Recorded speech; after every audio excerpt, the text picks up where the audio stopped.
তবে একটা ছেলেকে দেখলাম যে রক্তাক্ত অবস্থা রাস্তার মাঝখানে ছটফট করছে। ভাবছিলাম যে ছেলেটা বাঁচবে কি মরবে।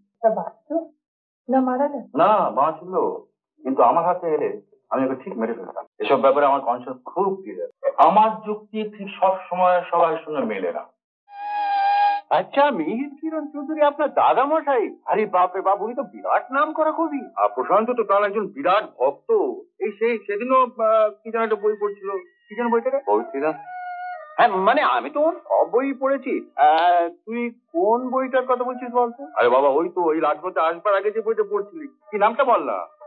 ও, রুদ্রাবৃত বেদনা, ওটাই তো দাদুর লেটেস্ট সিরিজ। হ্যাঁ হ্যাঁ, রৌদ্র বেদনা।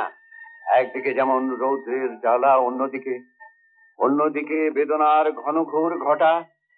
শুনুন, একদিন কিন্তু ওর সঙ্গে আলাপ করতে আপনাদের বাড়ি চলে যাবো। হ্যাঁ, নিশ্চয়ই আসবেন। আপনারা ওর কবিতা পড়তে ভালোবাসেন শুনলে দাদু ভীষণ খুশি হবে। হ্যাঁ, ওর সঙ্গে আলাপ করে আমরাও খুব খুশি হব। কি বল প্রশান্ত? অযোধ্যার প্রথম নবাব বাদশাহ গাজীউদ্দিন এটা তৈরি করেছিলেন। তার 3 জন বেগমের কবরের উপরে এই শাহনাজাব গড়ে উঠেছে। বুঝতে পেরেছো, আমাদেরও সঙ্গে সঙ্গে কবর হচ্ছে। কি বললে? ও, একটা ভালো কথা। কলকাতা ফেরার রিজার্ভেশনে কি হলো?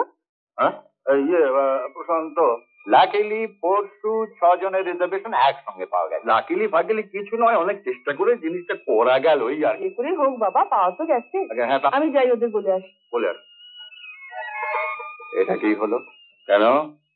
একদিকে রৌদ্রের প্রখর জাল আর অন্যদিকে বেদনার ঘোর ঘন ঘটার মধ্যে দিয়ে ঘটনাটা যেদিকে এগুচ্ছে সেটাকে আরেকটা এগিয়ে তো হলো বন্ধু। কোন দিকে যাবি, ওদিকে না এদিকে?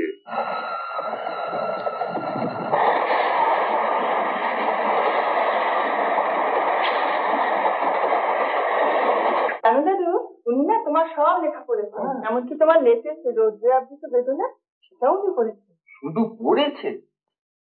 কি বলছেন আপনি? আপনার সমস্ত কবিতা ওর মুখস্থ। আর ওই যে সেদিনটা কি শোনাচ্ছিল বলতো?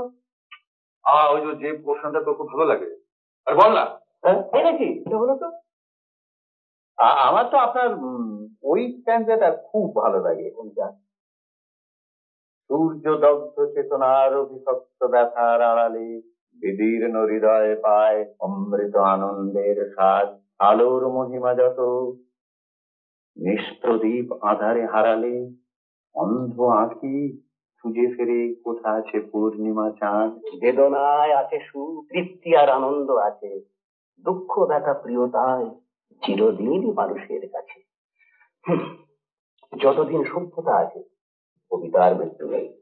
ভেবেছিলাম আমরা বুঝি শেষ হয়ে গেছি, কিন্তু না, দেখছি কারো না কারোর মনে আমরা আজও বেঁচে আছি।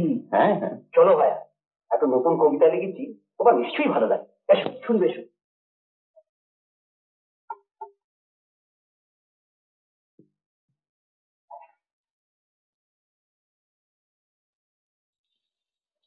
চপ বাবা, এই যে বুমেরাং হয়ে গেল। হ্যাঁ, কি বললেন? হ্যাঁ প্রশান্ত বাবু বাংলা সাহিত্য খুব ভালোবাসেন না? হ্যাঁ, তাই তো প্রমাণ করে দিয়ে গেল। সেদিন কথা দিতে পারে এলেন না? আসছেন আমাকে তো ওই রাস্তায় আটকে গেলাম। কেন প্রশান্ত আসেন? হ্যাঁ, তারা এসেছিলেন। বসুন না। হ্যাঁ, ওই তো শুনলাম যে রাস্তায় একটি ছেলে নাকি গাড়ি চাপা পড়েছিল।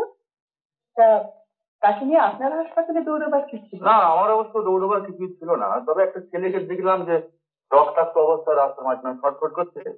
ভাবছিলাম যে ছেলেটা বাঁচবে কি মরবে। এই ভাবতে ভাবতেই শেষ পর্যন্ত হাসপাতালে পৌঁছে গেলাম। তা বাঁচলো না মারা গেল? না, বাঁচলো, কিন্তু আমার হাতে এলে আমি ওকে ঠিক মেরে ফেলতাম। তার মানে এই আবার কি কথা? খুব স্পষ্ট সত্যি কথা। দুটো হাত গেছে, একটা পা গেছে, দুটো রিপ গেছে। গরিব, খেটে খাওয়া ছেলে, এইভাবে ওকে বাঁচিয়ে রেখে কষ্ট করার কোনো মানে হয়? তাই বলে আপনার হাতে থাকে আপনি ওকে খুন করতেন? বরং বলুন যে ওকে আমি আজীবন চরম যন্ত্রণার হাত থেকে মুক্তি দিতাম। আপনি খুন কেন বলছেন? কি দেখছেন? এসব ব্যাপারে আমার কনসিয়াস খুব ক্লিয়ার। অদ্ভুত বুদ্ধি আপনার। সেইটা মনে হওয়াই খুব স্বাভাবিক। কি জানেন, আমার যুক্তি ঠিক সব সময় সবার সঙ্গে মেলে না। ঠিক আছে, এখন চট করে আরেক কাপ গরম কফি পাওয়া যাবে? কি ভাবছেন কি? না কিছু না, আপনি বসুন, আমি আসছি। উত্তম কুমারের সেরা সিনেমা দেখতে হলে ডাউনলোড করুন ক্লিক অ্যাপ।